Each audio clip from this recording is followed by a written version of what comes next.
ಇನ್ನು ಲಕ್ಷ್ಮೀ ಹೆಬ್ಬಾಳ್ಕರ್ಗೆ ಒಲಿಯುತ್ತಾ ಸಚಿವ ಸ್ಥಾನ ಅನ್ನುವಂಥ ಪ್ರಶ್ನೆ ಈಗ.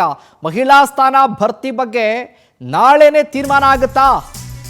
ಹಾಗಾಗಿ ಮಹಿಳಾ ಕೋಟಾದಲ್ಲಿ ಲಕ್ಷ್ಮೀ ಹೆಬ್ಬಾಳ್ಕರ್ ಅವರಿಗೆ ಸ್ಥಾನ ಸಿಗುತ್ತಾ? ಮತ್ತೆ ಸಿದ್ದರಾಮಯ್ಯರ ಸಂಪುಟದಲ್ಲಿ ಮಂತ್ರಿಯಾಗಿದ್ದಂಥ ಲಕ್ಷ್ಮೀ ಹೆಬ್ಬಾಳ್ಕರ್ ನಾಳೆ ದೆಹಲಿಗೆ ತೆರಳುತ್ತಾ ಇದ್ದಾರೆ. ಸಿಎಂ ಡಿ ಕೆ ಶಿವಕುಮಾರ್ ಮಹಿಳಾ ಮಂತ್ರಿ ಸ್ಥಾನದ ಬಗ್ಗೆ ಹೈಕಮಾಂಡ್ ಜೊತೆ ಚರ್ಚೆ ಮಾಡ್ತಾರೆ. ಮಹಿಳಾ ಎಂಎಲ್ಸಿಗೆ ಸಚಿವ ಸ್ಥಾನ ಬೇಡ ಅಂತ ಸಿದ್ದರಾಮಯ್ಯ ಹೇಳಿದ್ದಾರೆ.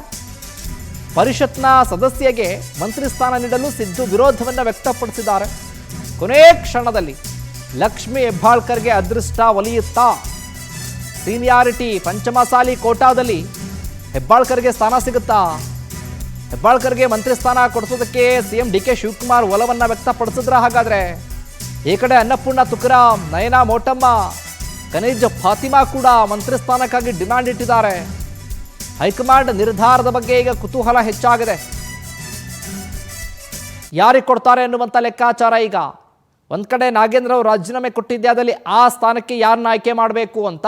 ಇದರ ಜೊತೆಗೆ ಉಳಿದಿರುವಂಥ ಮಹಿಳಾ ಕೋಟಾದಲ್ಲಿ ಒಂದು ಸ್ಥಾನ ಖಾಲಿ ಇದೆಯಲ್ಲ, ಆ ಖಾಲಿ ಇರುವಂಥ ಸ್ಥಾನಕ್ಕೆ ಯಾರನ್ನ ಚೂಸ್ ಮಾಡ್ತಾರೆ, ಯಾರನ್ನ ಸೆಲೆಕ್ಟ್ ಮಾಡ್ತಾರೆ?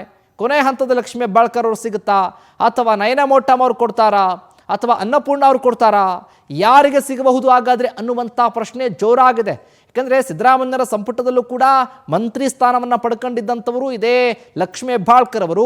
ಡಿ ಕೆ ಸಂಪುಟದಲ್ಲೂ ಕೂಡ ಮೊದಲ ಹಂತದಲ್ಲೇ ಇವರ ಹೆಸರು ಬರುತ್ತೆ, ಫೈನಲ್ ಆಗುತ್ತೆ ಅಂತ ಹೇಳಲಾಗ್ತಾ ಇತ್ತು. ಆದರೆ ಒಂದಷ್ಟು ಕಾರಣಾಂತರಗಳಿಂದ ಅವರ ಹೆಸರು ಕೈತಪ್ಪೋಗಿತ್ತು.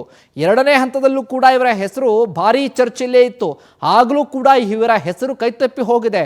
ಈಗ ಕೊನೆಯ ಹಂತ ಇರುವಂಥ ಏಕೈಕ ಸ್ಥಾನ ಮಹಿಳಾ ಕೋಟಾದಲ್ಲಿ.